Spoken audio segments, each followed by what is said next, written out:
सभी विद्यार्थियों का हार्दिक स्वागत, हार्दिक अभिनंदन। प्रिय विद्यार्थियों, आज हम समझेंगे 12th बोर्ड परीक्षा 2022 का पेपर पैटर्न, यानी आपका प्रश्न पत्र है वो कैसा होगा। प्रत्येक विषय का समझेंगे, हिंदी का, इंग्लिश का, पॉलिटिकल का, हिंदी साहित्य का, हिस्ट्री का, यानी ज्योग्राफी का, सभी का हम समझेंगे कि किस प्रकार का पेपर आएगा, तो उसमें कितने अंकों का होगा और क्या क्या उसमें होगा।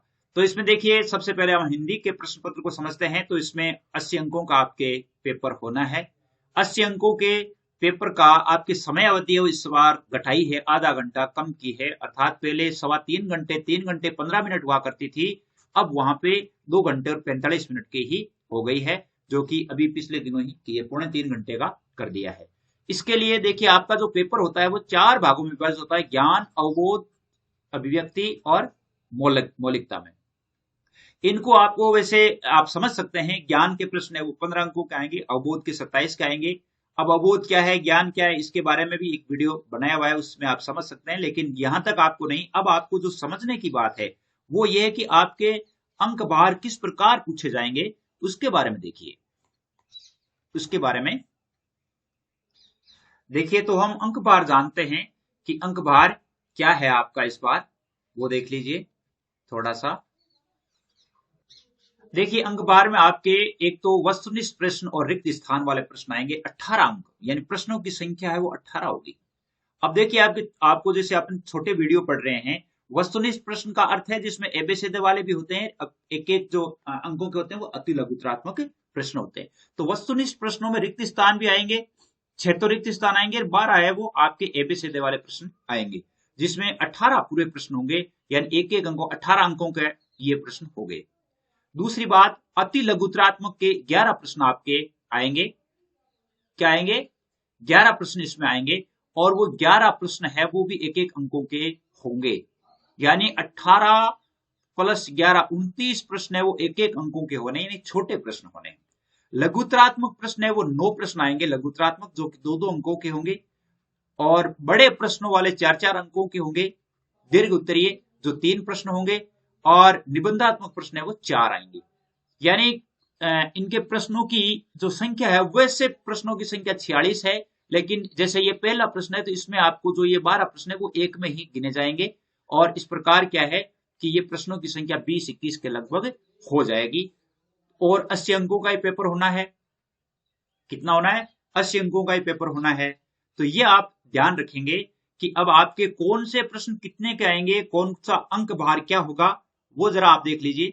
उसमें देखिए, ये सबसे पहले देखिए, ये आपके अपठित बोध, यानी आपके जो गद्यांश और पद्यांश आएंगे वो 6-6 अंकों के आएंगे। दोनों 6 अंक का गद्यांश और 6 अंकों का ही पद्यांश, उनमें से आपके प्रश्न पूछे जाएंगे। उनमें से देखिए, आपके जैसे पद्यांश है उसमें अलंकार भी पूछे जा सकते हैं, और व्याकरण से संबंधित प्रश्न भी पूछा जा सकता है। यहाँ तक कि आपको पर्यायवाची शब्द पूछा जा सकता है उनमें, यानी जैसे उनमें से शब्द शक्ति पूछी जा सकती है, कुछ भी इनमें से पूछा जा सकता है। निबंध है वो आपके 5 नंबर का आना है। एक आपके पत्र आएगा, 4 अंकों का आएगा, पत्र लेखन हम पढ़ चुके हैं। व्यवहारिक व्याकरण जो है वो आपके 8 अंकों की आएगी। अब व्याकरण 8 अंकों की आएगी। व्याकरण के प्रश्न कैसे आएंगे वो अपन देख लेंगे। अभिव्यक्ति और माध्यम जो आपकी किताब है उसमें से आपके 7 अंकों के प्रश्न आएंगे, और आरओ जो आपकी बुक है वो 32 अंकों की होगी, यानी सबसे जो मेजर पॉइंट है वो आपकी आरओ बुक का ही है। उसके बाद वितान है वो 12 अंकों की होगी। इस प्रकार इनका पूरा योग है वो कितना हो जाएगा, यानी 80 अंकों का हो जाएगा। अब समझते हैं अपन इसके ब्लूप्रिंट को। ब्लूप्रिंट को समझते हैं। देखिए, ब्लूप्रिंट को यदि हम समझते हैं तो जानते हैं कि ब्लूप्रिंट में क्या दिया हुआ है। देखिए, ब्लूप्रिंट देख लीजिए इसका। ब्लूप्रिंट में क्या है कि आपके जैसे अपठित के जो प्रश्न हैं, अपठित के जो प्रश्न हैं वो क्या होंगे, यानी जैसे अपठित के वस्तुनिष्ठ 4 आएंगे। 4 यानी आपके जो 4 तो 4 यानी 4 और 8 12 क्वेश्चन थे ना, तो 12 क्वेश्चन है वो वस्तुनिष्ठ के हो जाएंगे अपठित में से। अपठित यानी वो एबेसेदे वाले ही होंगे। तीनों में किसके होंगे? एबेसेदे वाले ही होंगे, अपठित, गद्यांश और पद्यांश में। निबंध का प्रश्न है वो आपके बड़ा प्रश्न होगा, एक प्रश्न होगा, 5 अंकों का होगा। इसके बाद पत्र लेखन में देखिए, पत्र लेखन में आपके एक प्रश्न है, यानी आपके निबंधात्मक आएगा, बड़ा प्रश्न आ सकता है। एक बड़ा प्रश्न आएगा और दो प्रश्न है आपके, दो प्रश्न निबंधात्मक होंगे और आपके ज्ञानोपयोग में से और एक कौशल में से। यानी कहने का अर्थ है कि चार प्रश्न है वो 4 अंकों का प्रश्न होगा। कितने अंकों का होगा? पत्र है वो 4 अंकों का होगा। व्याकरण में देखिए आपके दो प्रश्न है वो व्याकरण के छोटे प्रश्न आएंगे, ठीक है। इसके बाद और छोटे आपके अवबोध से संबंधित 6 2 8 यानी 8 अंकों का पेपर होगा और वो छोटे छोटे प्रश्न आएंगे, व्याकरण के छोटे छोटे प्रश्न आएंगे। अभिव्यक्ति और माध्यम जो है, अभिव्यक्ति और माध्यम में से एक तो अति लघुत्रात्मक प्रश्न आएगा और दो 4 प्रश्न है वो छोटे होंगे, लघुत्रात्मक वाले होंगे, 2 2 अंकों के होंगे। और यानी कहने का अर्थ है कि 7 प्रश्न आएंगे टोटल, यानी 7 प्रश्न आएंगे। तो इस प्रकार हम देख सकते हैं, यानी जो 4 प्रश्न है वो 4 प्रश्न आएंगे और टोटल 7 अंकों के होंगे, टोटल 7 अंक 7 होंगे और प्रश्नों की संख्या 4 होगी।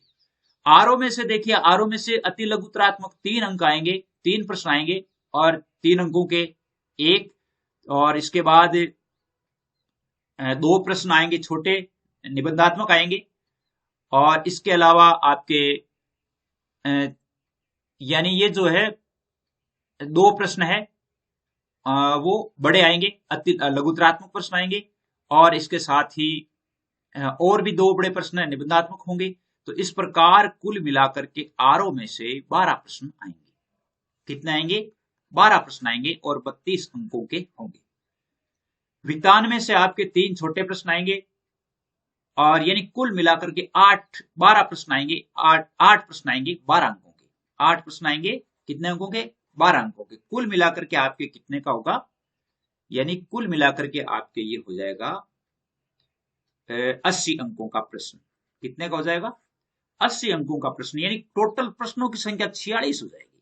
अब 46 आप सोचेंगे बहुत ज्यादा हो जाएंगे, 46 वैसे नहीं है। जैसे मान लो उनमें से 12 तो एबिसेद हैं, 12 तो एबिसेद हैं, 18 तो सॉरी 12 एबिसेद हैं प्लस 6 हैं वो छोटे प्रश्न हैं, 12 6 18 और 11 प्रश्न है वो अति लघुत्रात्मक। तो 29 तो यही हो गए, यानी 46 में कहां रह गए, यानी वो पीछे प्रश्न तो 17 ही रहे।